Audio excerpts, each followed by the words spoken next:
धम्मो तिलोकरतने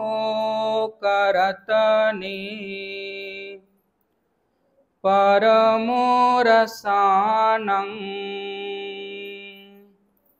धम्मं महाघरतनो रतने सुलोके धम्मं हवेति भवदुःखं विनाशहेतु धम्मं समाचरत सदा जागरिकानुयोत्ता।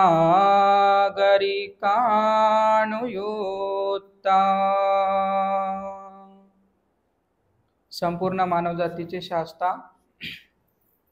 संपूर्ण विश्वाला दुःखमुक्तीचा, कल्याणाचा, मैत्रीचा, समतेचा, शांततेचा संदेश देणारे सत्था देव मनुष्याणं बुद्धो भगवाती, जे देव आणि मनुष्यांचे शास्ता आहेत असे महान कारुणिक भगवान सम्यक संबुद्ध भगवान तथागत सम्यक संबुद्धाने सुव्याख्यात केलेला, सुस्पष्ट केलेला आणि जो धारण करण्यायोग्य आहे असा भगवंताचा सद्धम्म, भगवान तथागत सम्यक संबुद्धाने निर्माण केलेला जो सुमार्गावरती आरूढ आहे, जो आदर सत्कार करण्यायोग्य आहे, आहुर्नेयो पाहुर्नेयो दक्षिणेयो अंजली करणीयो अनुत्तरं पुय्यं खेतं लोकस्साती, जो लोकांसाठी पुण्याचं शेत आहे असा भगवंताचा आर्य श्रावक संघ अर्थात पूजनीय भिक्खू संघ,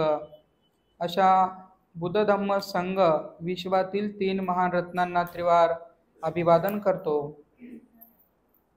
आपल्या सर्वांचे उद्धार करते,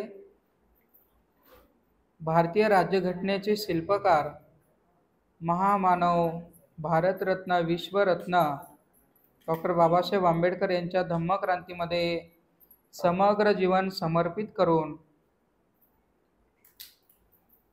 आज ज्या कार्यक्रमासाठी पूजनीय भदंत धम्मबोधीजी थेरो यांनी भिक्खू संघाला आणि आपणा सर्वांना निमंत्रित केलं, तो आजचा कार्यक्रम म्हणजे संघरत्न बुद्ध विहारामध्ये असलेली जी बुद्ध मूर्ती, जे बुद्ध रूप आहे, त्या बुद्ध रूपाचा आज हा 15वा वर्धापन दिवस, स्थापना दिवस या ठिकाणी सुंदर पद्धतीने आपण सर्व साजरा करीत आहोत। या कार्यक्रमाप्रसंगी उपस्थित या बुद्ध विहाराची ज्यांनी खऱ्या अर्थाने निर्मिती केली असे पूजनीय भदंत धम्मबोधीजी थेरो यांना त्रिवार वंदन करतो।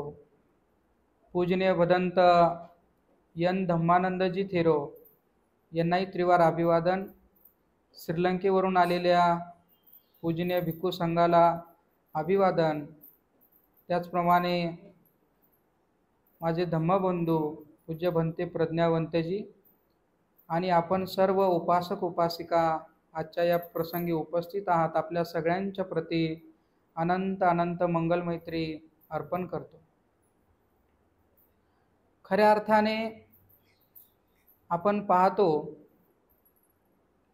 मला तर आजच्या प्रसंगी बोलावं लागेल असं काही वाटलं नव्हतं, परंतु भंतेजींचा आदेश मान्य करून या ठिकाणी भंतेजींनी सांगितलं की 15 मिनिटं बोला।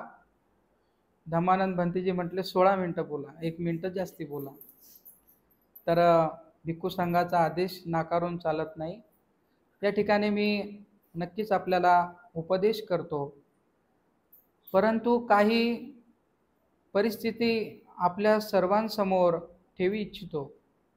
ती अशी की आपण पाहतो अनेक शहरांमध्ये, अनेक नगरांमध्ये बुद्ध विहार आहेत, परंतु जिथे भिक्खू राहतात, जिथे भिक्खू संघ राहतो, तेच विहार आपल्याला नीटनेटके बघायला मिळतात। त्याच विहारांमध्ये डेव्हलपमेंट आपल्याला बघायला मिळते, किंवा तेच विहार खऱ्या अर्थाने बुद्ध धम्म संघ याच्या जयघोषाने आपल्याला प्रफुल्लित झालेले दिसतात। आणि त्यापैकी या ऐतिहासिक वारसा असलेल्या औरंगाबाद शहरामध्ये पूजनीय भंतेजी या विहारामध्ये 15 वर्षाच्या अधिक कालावधीपासून या ठिकाणी राहत आहेत। सुंदर असं मूर्ती बुद्ध रूप हे श्रीलंकेवरून या ठिकाणी आणलेलं आहे। या विहारात आलं, बुद्धाच्या मूर्तीकडे बघितलं की मन अगदी प्रसन्न होतं।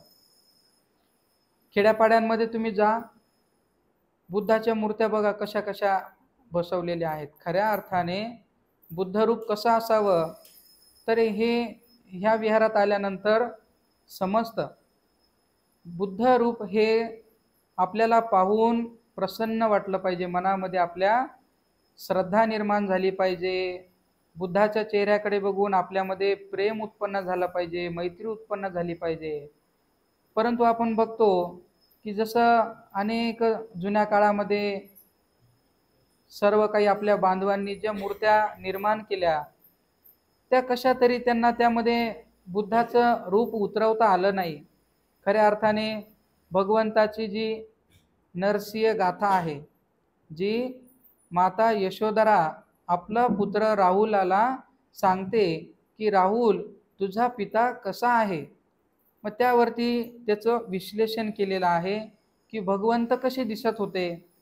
मग त्यावरून आपल्याला समजतं की भगवंताची छाती कशी होती, डोळे कसे होते, नाक कसं होतं, कान कसं होतं, डोक्याचा उंचवटा कसा होता आणि संपूर्ण शरीर बांधा कसा होता, हे आपल्याला त्या गाथेतून वर्णन ऐकायला मिळतं।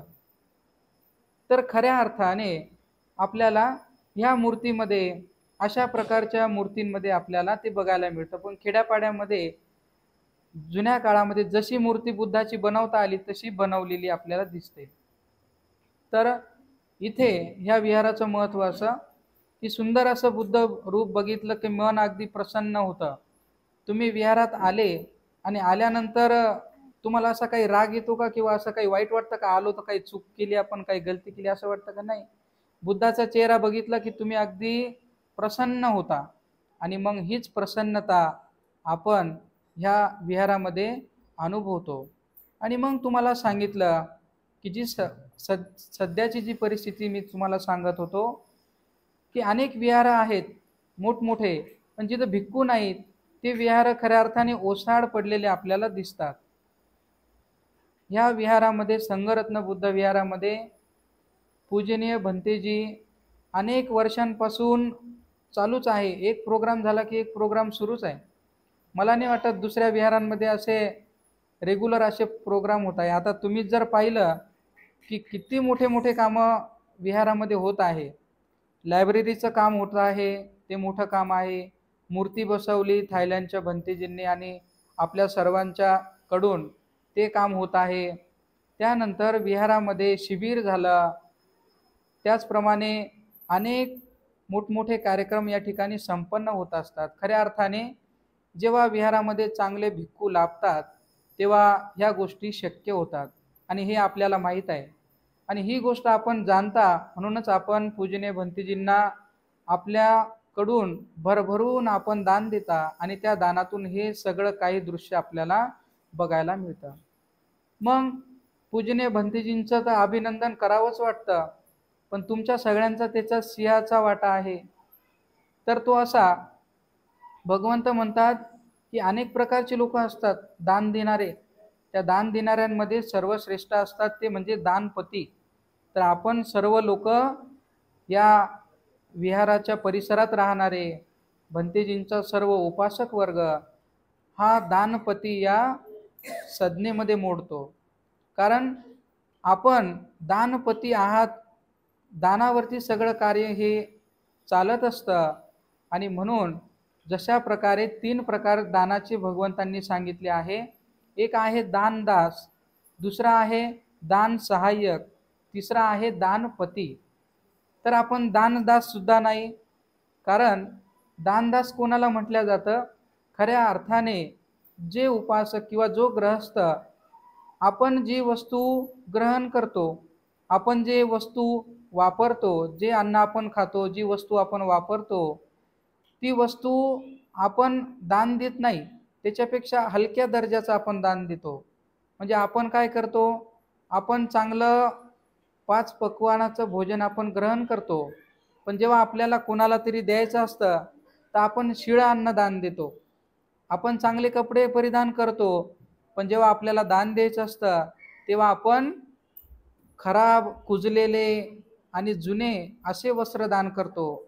अशा लोकांना दानदास असं म्हटलेलं आहे. म्हणजे भरपूर काही आहे, जवळ सगळं काही असताना सुद्धा जो कमी दर्जाच्या वस्तू, अन्न हे दान करतो, त्या प्रकारात मोडणाऱ्या ग्रहस्थांना दानदास असं भगवंतांनी संबोधलं आहे. दुसरं आहे दान सहाय्यक. आता पहिल्या संज्ञेमध्ये आपण मोडत नाही, कारण भिक्खू संघाला आपण जे दान देता, भोजन देता, आजचं भोजन 5 पक्वान्न नव्हते, जास्ती होते, 5 पेक्षा जास्तीच होते, आहे का नाही? तर आठवू सांगितलं तर जिलेबी होती, लाडू होता, म्हणजे अनेक होता, आहे का नाही? तर 5 पक्वानापेक्षा जास्ती प्रकारचं भोजन आपण, सुंदर भोजन आपण दान देता. मग आपण दानदास होऊ शकत नाही. खऱ्या अर्थाने आपण घरामध्ये सुद्धा रोज 5 पक्वान खात नाही, पण तुम्ही दान देताना काय करता, चांगलं कसं देता येईल याचा विचार करता.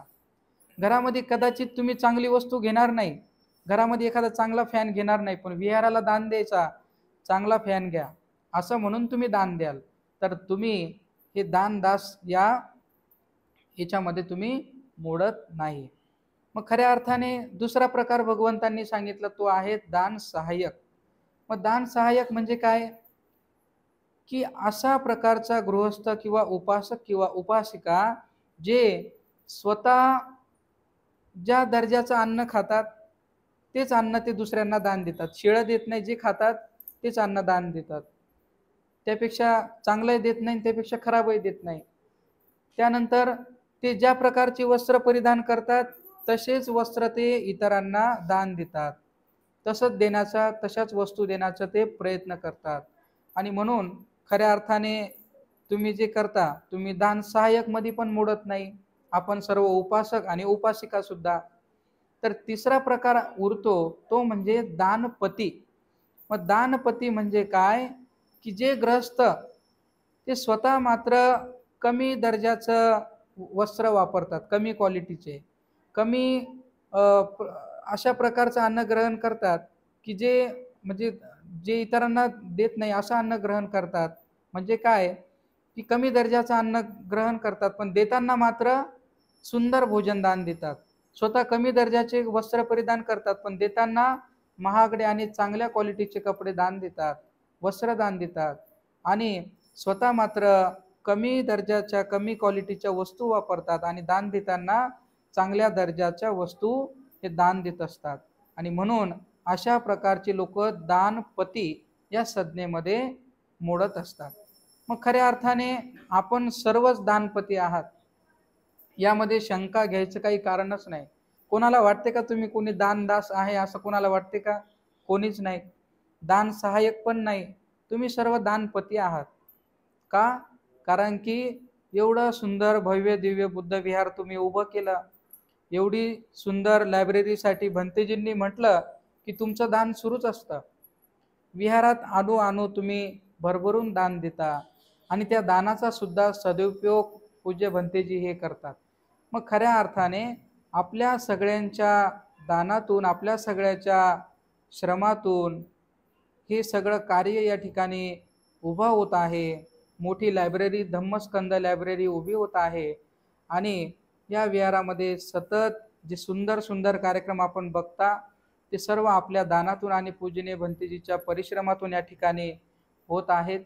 तेव्हा आज संघरत्न बुद्ध विहारामध्ये 15 वर्ष झाले बुद्ध मूर्ती स्थापन झालेली आहे आणि तेव्हापासून ते आजता गायत सुद्धा या विहारामध्ये सुंदर सुंदर कार्यक्रम होत आहेत, होत राहतील. आणि आपण सर्वांनी सुद्धा मनामध्ये कसलाही संकोच न बाळगता आपल्याला जशा जशा पद्धतीने जे आपल्याकडून होईल ते आपण नेहमीच करावं, अशा प्रकारची भावना व्यक्त करतो. आणि अधिक न बोलता या ठिकाणी 15 मिनटं झालेले आहे असं मला वाटतं, तेव्हा अधिक न बोलता या ठिकाणी आपल्या सर्वांच्या प्रति मंगल कामना व्यक्त करतो, पूजनीय भिक्खू संघाला अभिवादन करतो आणि इथेच थांबतो. सर्वांचं मंगल हो, सर्वांचं कल्याण.